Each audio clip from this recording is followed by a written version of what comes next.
नमस्कार। आज आपका परिचय श्री वेद प्रकाश शर्मा जी से कराऊंगा। यह गाजियाबाद नगर में कर्मकांड एवं पूजा पाठ करते हैं और आप दो जिज्ञासाएं लेकर आज आए हैं, तो आप अपना वह प्रश्न कीजिए। नमस्कार। हम पूजा पाठ करते हैं, कराते हैं, तो मेरी दो जिज्ञासाएं हैं संकल्प के बारे में। जब पूजा पाठ में संकल्प बोलते हैं तो उसमें यह आता है कि सूर्य उत्तरायणे सूर्य दक्षिणायणे, उसके बाद आता है कि उत्तर गोले दक्षिण गोले। तो पहली जिज्ञासा तो मेरी यह है कि ये उत्तर गोले दक्षिण गोले क्या होते हैं। दूसरी मेरी जिज्ञासा यह है कि हम उसके बाद बोलते हैं कि संवत, साके, अमुक ऋतु, अमुक मासे, अमुक पक्षे। तो इन्हें बोलने का कोई क्रम होता है या इन्हें आगे पीछे भी किया जा सकता है? यह मेरी दो जिज्ञासा हैं। देखिए, हमारी जो पृथ्वी है गोल है।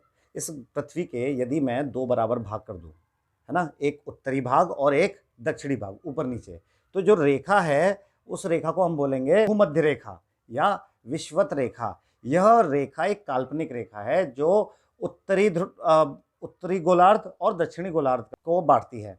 अच्छा, अब ये क्या होता है कि जो इस भूमध्य रेखा के आसपास जितने भी देश हैं, जितने भी शहर हैं, इस स्थान पर दिन और रात लगभग बराबर होते हैं। यानी दिन अगर 12 घंटे का है तो रात भी लगभग 12 घंटे की ही होगी, क्योंकि वह भूमध्य रेखा पर है। अब देखिए, पृथ्वी कैसे घूमती है। पृथ्वी अपनी धुरी पर भी घूमती है। पृथ्वी झुकी होने के कारण एक घूर्णन ऐसे भी करती है जिसे दोलन कहते हैं, और उसके अलावा वह सूर्य के चारों ओर भी घूमती है। तो जो सूर्य का प्रकाश है ये उत्तर और दक्षिण गोले पर किस प्रकार पड़ता है, उसके आधार पर यह गोले हम बताते हैं। तो मैं आपको उत्तर गोले के बारे में बताता हूं कि विषुवत रेखा 0 अंश से उत्तरी ध्रुव की ओर अगर हम 90 अंश तक के अर्धभाग की बात करें तो उस अर्धभाग को उत्तरी गोलार्ध कहा जाता है। और इस उत्तरी गोलार्ध में जो सूर्य है इसका प्रकाश 21 मार्च से 21 सितंबर तक सीधे पड़ता है सूर्य की किरणें। तो यहाँ तीव्रतर किरणें होने के कारण गर्मी अधिक हो जाती है। तो हमारा ये जो मौसम होता है, यहाँ ग्रीष्म ऋतु आरंभ होती है ना, और दिन बड़े होते हैं और रातें छोटी होने लग जाती हैं। इस सूर्य स्थिति को उत्तर गोल कहा जाता है। तो यानी अगर आप संकल्प कर रहे हैं तो 21 मार्च से 21 सितंबर तक के समय को आप उत्तरी गोले बोलेंगे। अच्छा, ये लगभग 6 माह का समय होता है। अब इसके बाद हम दूसरा बताते हैं दक्षिण गोले। विषुवत रेखा से 0 अंश से लेकर दक्षिणी ध्रुव की ओर 90 अंश तक, दक्षिणी अक्षांश तक अर्धभाग को दक्षिणी गोलार्ध कहा जाता है। इस गोलार्ध में देखिए, उत्तरी गोलार्ध के उल्टे 21 सितंबर से 21 मार्च तक सूर्य की किरणें सीधी व तेज होती हैं। तो इस समय जो उत्तरी गोलार्ध के लोग हैं उनको ठंडी, और दक्षिणी गोलार्ध पे जो लोग हैं वहां सर्दी अधिक पड़ेगी। और यहाँ दक्षिण गोलार्ध में मौसम गर्म होने लग जाता है। यहाँ दिन बड़े और रातें छोटी हो जाने लगती हैं। यह सूर्य स्थिति दक्षिण गोल कहलाती है। तो यानी 21 सितंबर से 21 मार्च के समय में यदि आप पूजन करा रहे हैं तो आप उसे दक्षिणी गोले बोलेंगे। आशा है आपके पहले प्रश्न का उत्तर मैंने दे दिया है। अब दूसरे प्रश्न पर आते हैं कि संकल्प में आपने पूछा कि संकल्प में क्रम क्या है। तो देखिए, संकल्प जब हम बोलते हैं तो हम भगवान को यह बोल रहे हैं कि हम किस समय की बड़े मात्रक से छोटे मात्रक की ओर आते हैं। यानी समय का सबसे बड़ा मात्रक क्या है, वह है कल्प।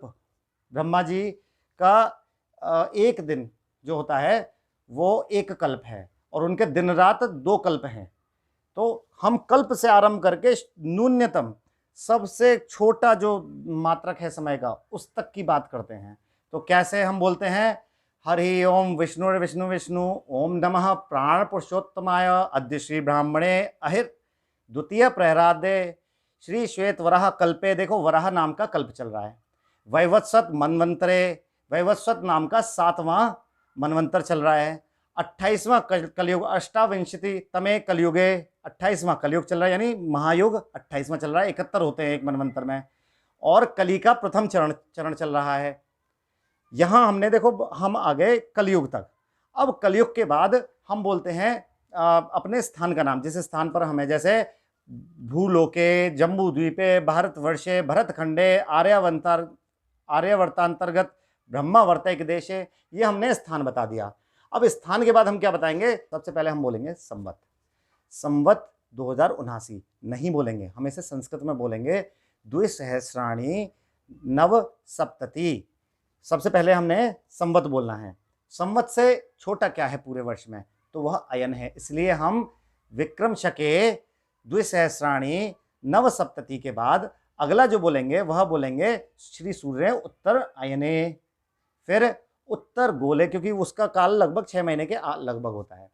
इसके बाद हमें जो बोलना है वह ऋतु बोलने, क्योंकि ऋतु का समय 2 महीने का होता है।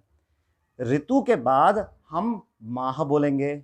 माह से छोटा क्या होता है? माह से छोटा है पक्ष, फिर हम पक्ष के लिए बोलेंगे, अमुक पक्ष नहीं बोलेंगे, हम पक्ष का नाम लेंगे।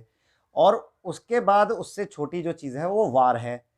वार से छोटा नक्षत्र, तिथि, योग, करण, इनको क्रम से बोलेंगे।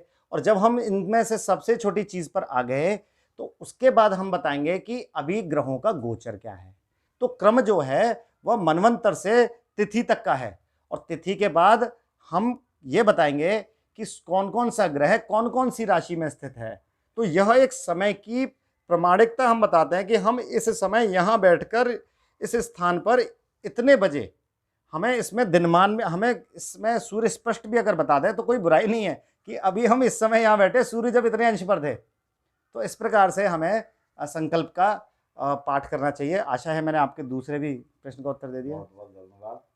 ऐसे ही कुछ वीडियो लेकर हम आगे आते रहेंगे। यदि आपका कोई प्रश्न हो तो कमेंट सेक्शन में अवश्य लिखें। धन्यवाद।